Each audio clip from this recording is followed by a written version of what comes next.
আপনারা অবগত আছেন যে গত ৭-৮-২০২৬ তারিখ বেলা অনুমান ৫টা ৩০ ঘটিকায় ডিএমপি ঢাকার পল্লবী থানাধীন সেকশন ১১ ব্লক বি ২ নম্বর রোডে ইমনের চায়ের দোকানের সামনে একটি গোলাগুলির ঘটনা ঘটে।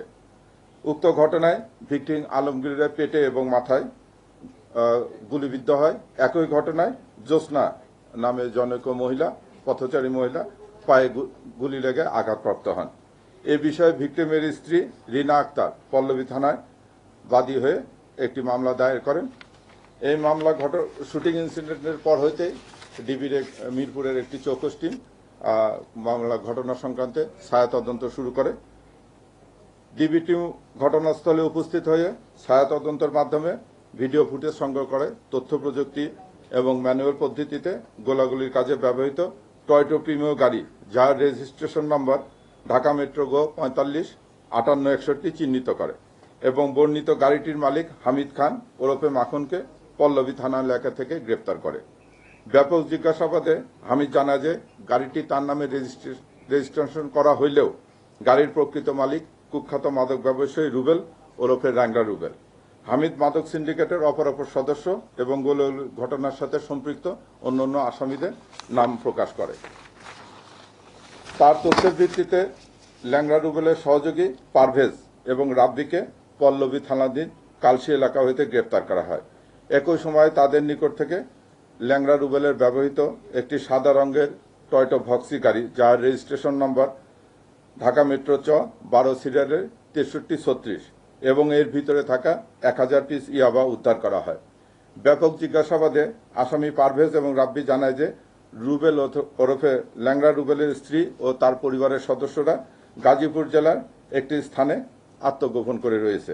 প্রাপ্ত তথ্যের ভিত্তিতে গোয়েন্দা মিরপুর বিভাগ তাৎক্ষণিকভাবে গাজীপুর জেলার শ্রীপুর থানা এলাকায় অভিযান পরিচালনা করে এবং ল্যাংড়া রুবেলের স্ত্রী ও পরিবারের সদস্যদেরকে সেখান থেকে গ্রেপ্তার করা।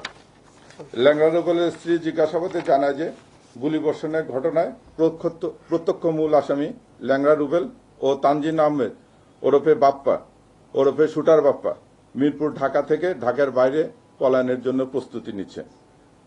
উক্ত তথ্যের ভিত্তিতে তাৎক্ষণিকভাবে ডিবির অপর টিম রূপনগর থানাধীন ইস্টার্ন হাউজিং এর পাশে বেরিবেদ এলাকা থেকে গুলির ঘটনায় ব্যবহৃত লাল রঙের টয়োটা প্রিমিও গাড়ি, যার রেজিস্ট্রেশন নম্বর ঢাকা মেট্রো গ 45-5861 যোগে পালিয়ে যাওয়ার সময় ল্যাংড়া রুবেল অথবা ওরফে রুবেল ও বাপ্পা ওরফে শুটার বাপ্পাকে ডিবি গ্রেপ্তার করে। ডিবি গ্রেপ্তারকালে বাপ্পা গাড়ির ভিতর থেকে বের হয়ে যখন দৌড়ে পালানোর চেষ্টা করে তখন সে একটা ওয়ালের সঙ্গে হোঁচট খেয়ে পড়ে সে ল্যাংড়া রুবেল পায়ে আঘাতপ্রাপ্ত হয়। পরবর্তীতে তাকে আমরা হসপিটালে নিয়ে যে তার পা ফ্র্যাকচার হয়েছে, তাকে ব্যান্ডেজ করে নিয়ে আসা হয়েছে। এই সময় তাদের কাছ থেকে গুলির ঘটনায় ব্যবহৃত একটি বিদেশি পিস্তল, 2 রাউন্ড গুলি এবং 2টি ম্যাগাজিন উদ্ধার করা হয়। প্রাথমিক জিজ্ঞাসাবাদে ল্যাংড়া রুবেল জানায় যে আলমগীরও একজন প্রখ্যাত মাদক ব্যবসায়ী এবং এই মাদকের টাকা ভাগ বাটোয়ারা নিয়ে তাদের অন্তর্দ্বন্দ্বের সূত্রপাত ধরেই সে হত্যার উদ্দেশ্যে আলমগীরকে গুলি করে।